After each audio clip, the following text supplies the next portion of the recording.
테니스에서 점수를 말할 때 러브인가 러프인가 그렇게 말하잖아요. 왜? 거기는 몇 점 아니면 스코어가 몇이니 하고 말하지 않는 거죠? 그 용어가 어디서 유래된 거죠? 안녕하세요. 지식틀지기입니다. 먼저 답변 드리기 전 이미지 저작권상 화면과 음성이 고르지 않은 점 양해 바랍니다. 영상을 끝까지 시청해주시고 좋아요 한 번씩 눌러주세요. 영상을 만드는 사람에게 큰 힘이 됩니다. 답변 드리겠습니다. 러브의 의미는 득점하지 못했다는 것으로서 그 어원에 대해서는 공상적인 기상의 풍부한 신비적인 표현이다.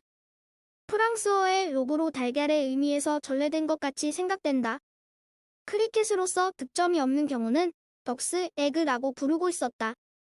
현재는 단지 덕스라고 부르고 있는데 영과 동의어로 취급하고 있다.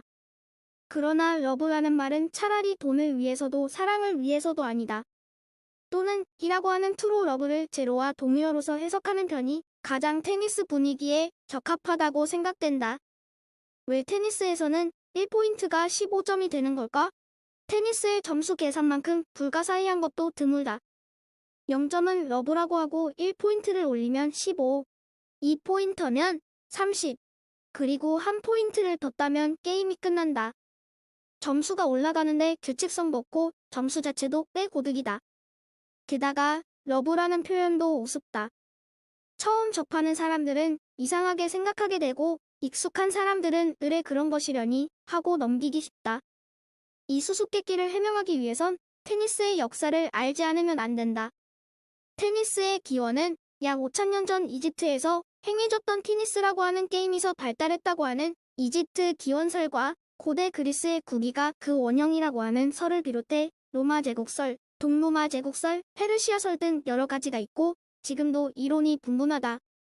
하지만 테니스라고 하는 모습을 어느 정도 갖추었다고 평가되는 것은 12세기 중반 이후 북프랑스에서 고안된 주 드폼이란 게임이다. 이것은 손바닥으로 공을 치는 원시적인 게임으로 수도원 등에서 행해졌다. 바로 이 게임과 15를 1포인트로 하는 득점 형식이 큰 관련을 맺고 있다. 당시 수도원에서 15분마다 종을 울렸다. 아침, 기도부터 시작해 청소, 독서, 식사 등 모든 일상생활을 15분을 하나의 단위로 했다. 이 관습이 게임 득점 방식에도 그대로 응용되어 1시간, 즉 60분을 한 단위로 해 4포인트제가 된 것이다. 하지만 이 설명도 테니스의 기원에 대한 하나의 주장에 불과하고 그 외에 다른 설도 많이 있다. 예를 들어 시계의 문자판에서 생겨났다는 얘기도 있다. 당시 유럽에서는 60진법이 사용되고 있었다. 1시간이 60분이 된 것도 이 영향이다. 이 때문에 15카운트 하게 된 것이다. 실제로 시계의 문자판을 이용해 득점을 표시하는 시대가 있었기 이 설도 유력하다. 똑같은 60진법의 영향이긴 하지만 화폐가 그 유래가 있다는 주장도 있다. 스포츠에는 항상 도박이 따라다닌다. 테니스가 대중화됨에 따라 사람들은 예외 없이 도박의 대상으로 삼아버렸다. 14세기경 프랑스의 화폐 단위는 수로 60수가 기본이었다. 이 60수의 의사, 즉 15수짜리 화폐로 두니의 동전이라는 것이 있었다. 이것은 일반적으로 유통된 최초의 경화다. 이 두니의 동전을 1포인트 때마다 15를 단위로 하는 점수 방식이 생겨났다는 주장이다. 어떤 설이 정확한가는 확실하지 않지만 모든 설이 15씩 점수를 매긴다는 점에서는 차이가 없다. 그렇다면 3포인트째는 왜 45가 아니고 40일까? 여기에도 여러 설이 있다. 가장 일반적인 것은 45는 부르기 어렵기 때문에 뒷부분은 생략했다는 주장이다. 그렇지 않고 처음부터 40이었다고 주장하는 사람들도 많다. 여기에는 기독교의 성서에서 나왔다는 설과 심판의 절묘한 아이디어였다는 설이 있다. 예컨대 노아의 홍수가 40일, 예수와 모세가 황야에서 수련을 쌓은 것도 40일로 40일이라는 언급이 곳곳에서 나온다. 따라서 기독교 신자들 사이에서는 40은 흑이냐, 백이냐를 결정하는 숫자로서 인식되어 있다. 그래서 40을 잘 해결하지 못하면 듀스로 넘어가고 만다. 심판의 아이디어라는 주장도 재미있다. 테니스의 득점은 시계의 문자판을 이용해 표시한 적이 있다. 그런데 문자판에서 3포인트째를 45로 하면 듀스가 되었을 때 더 이상 표시할 수가 없었다. 거기에서 30까지는 그대로 바늘을 움직이고 뒤에 30은 3등분해서 40, 50, 60으로 했다.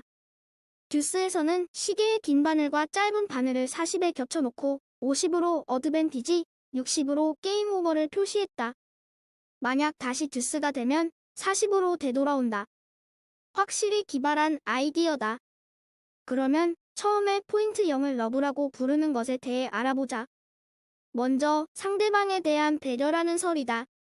포인트를 올리지 못한 상대방의 기분을 감안해서 우아하게 러브라고 불렀다는 것이다. 꽤나 매력적인 주장이지만 이것은 완전히 속설에 불과하다. 오늘날 유력한 설로 두 가지가 있다. 하나는 프랑스어로 계란을 뜻하는가 변화된 것이라는 설이다. 영의 형태가 계란과 비슷하기 때문에 프랑스에서는 레프라고 불리었던 것이 영국에 전해질 때 영어에 익숙해 있던 사람들에게는 발음하기가 어려웠다. 그래서 F와 비교적 발음이 가까운 러브로 말을 바꾸었다고 한다. 이와 비슷한 설이 두 번째 설이다. 스코틀랜드어로 영을 표시하는 라프가 변화해서 생겼다는 주장이다. 원래 영어로 로브란 말은 나심과 똑같은 의미를 갖고 있기 때문이다. 실제로 라고 하면 돈 생각하지 말고 합시다. 나는 의미이다. 여기서 러브가 나심의 의미로 쓰여지고 있음을 쉽게 알 수 있다. 지금까지 지식틀찌기였습니다. 다음 영상은 더욱 호기심 많은 질문들로 데이트될 예정입니다. 구독하시면 일상생활에서 가끔 궁금한 질문들이 함께할 것입니다. 지식과 상식 얻어가세요.